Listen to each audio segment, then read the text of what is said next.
In the last episode of What If Masaki Survived, we covered the early life of Ichigo and how the events would have changed during the time before the original story of Bleach. Ichigo has been training with Uryu, and they're actually friends from the beginning. Ichigo still can't form a bow, but has mastered Blue and Hirengyaku. In today's story, we'll be covering the Substitute Soul Reaper arc. I'm going to keep the intro short here, and we're going to get started now. Hey guys, if you're enjoying the content on my channel, consider leaving a like on this video. And don't forget to hit the subscribe button and turn notifications on so you get every video right to your device. Thank you so much, and let's get on to the video. The events of the original beginning now play out. Rukia arrives in Karakura's town and ultimately ends up meeting Ichigo in his room. Ichigo, much to Rukia's astonishment, demands to know what a Soul Reaper is doing in his bedroom. Puzzled, Rukia then asks Ichigo how he knows about Soul Reapers, which he then reveals to her that he is one. Rukia thinks it's ridiculous that a human could be a Soul Reaper, and liking the original, attempts to restrain Ichigo with Bakudo. Ichigo plays along, letting Rukia think he can't break out. She then goes on about how if he really were a Soul Reaper, he'd have no trouble breaking out, then starts mumbling to herself about a hollow supposedly nearby. While she was right, he still hadn't figured out why she was there. Ichigo asked her again what she was doing there. She then explains that she's been stationed in the world of the living to hunt hollows, and Karakura town is her jurisdiction. She then mentions that there happens to be a hollow nearby. Ichigo then yells at her, asking her why she's at his house and not finding the hollow. She tells him that she can't sense its presence anymore because something in the area is blocking its energy, so she came to investigate. Like in the original, the hollow attacks, and then Karin falls at Ichigo's door, warning him that it attacked her and the family. Isshin as well. He was still in his human form and asleep when this happened. This prompts Ichigo to drop the act of pretending to be restrained by the Kita. He then jumps up and immediately breaks out of the Bakudo binding him, then reaches in his back pocket and pulls out a soul candy dispenser.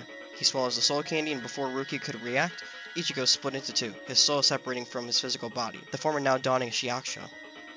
He then rushes to take down the hollow that had dared to hurt his family. He holds the sword out in front of him and utters the release phrase that he learned from Zanpakuto. Pierce the heavens, Zangetsu. A burst of spirit energy rushes out, revealing Ichigo wielding his Shikai. He then activates Blue Artery and charges the hollow Fishbone D, and immediately takes him out.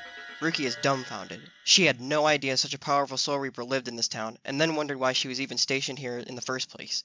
But never mind that, how is this human able to transform into a Soul Reaper? She then makes sure Ichigo and his family are safe before leaving the area, wondering whether or not she should report this to Soul Society.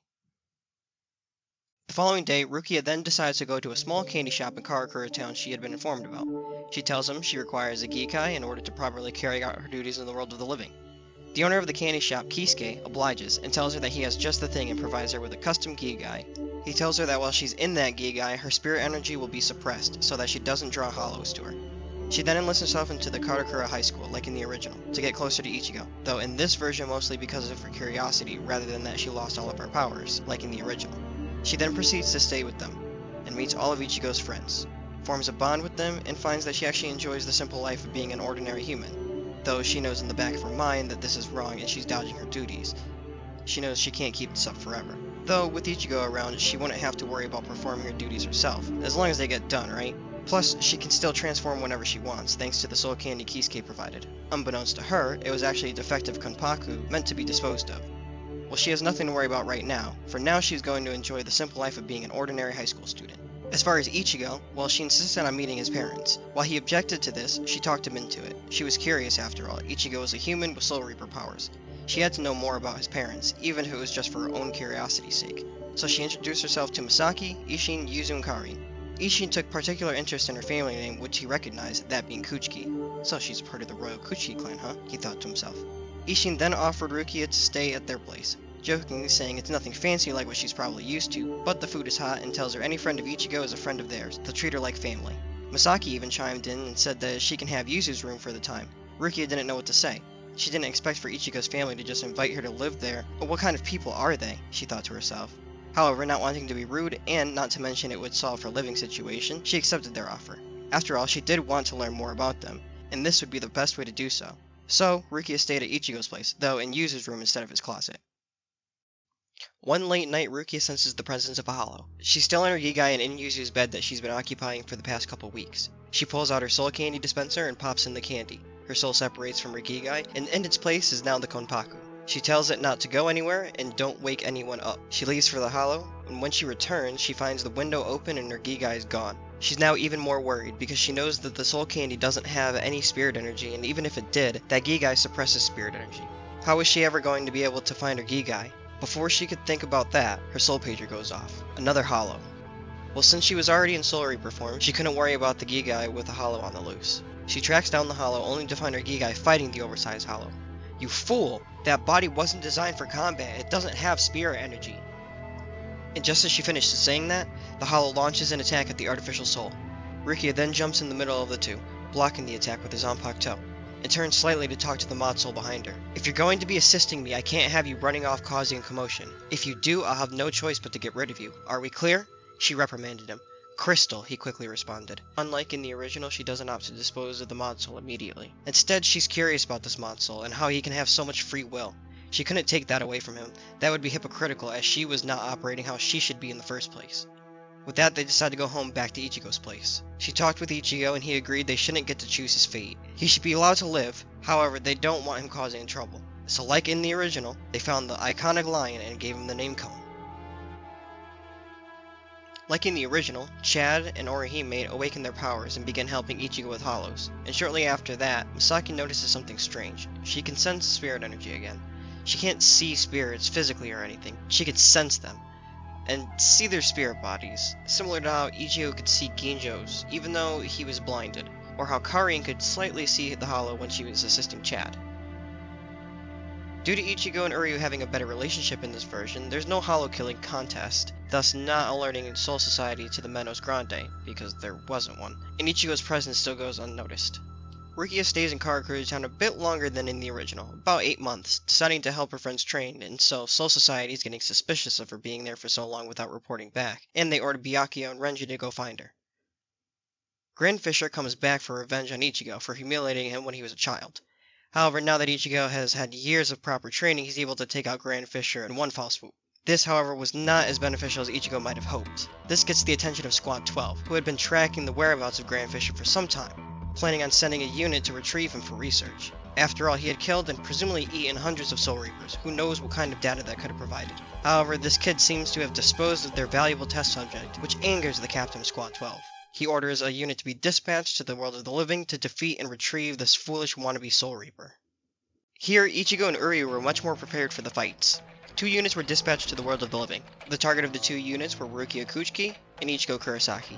The members of Squad 12 tried to ambush Ichigo, while the unit dispatched for Rukia could collect her uninterrupted. However, Ichigo proved to be much too powerful for them to handle, and he defeated all of them fairly quickly. But now, Ichigo knows Rukia is in danger, and rushes to her. Luckily, Uryu is still able to hold them off long enough for Ichigo to arrive. They managed to injure Renji and even Byakuya, due to the Soul Reapers being restricted, even though they didn't know that. However, Byakuya was still faster than Ichigo, even if right now he was physically too weak to take both of them. He tells Ichigo that he's powerful, but he still has much to learn. He says it's disgraceful that he calls himself a Soul Reaper and doesn't even practice the basics. Byakuya then uses Kido to restrict both Ichigo and Uryu, so they couldn't interfere with him, and then use Flash Step to grab both Renji and Rukia. Finally, Byakuya opens a Sekai mode to retreat back to the Soul Society with Rukia.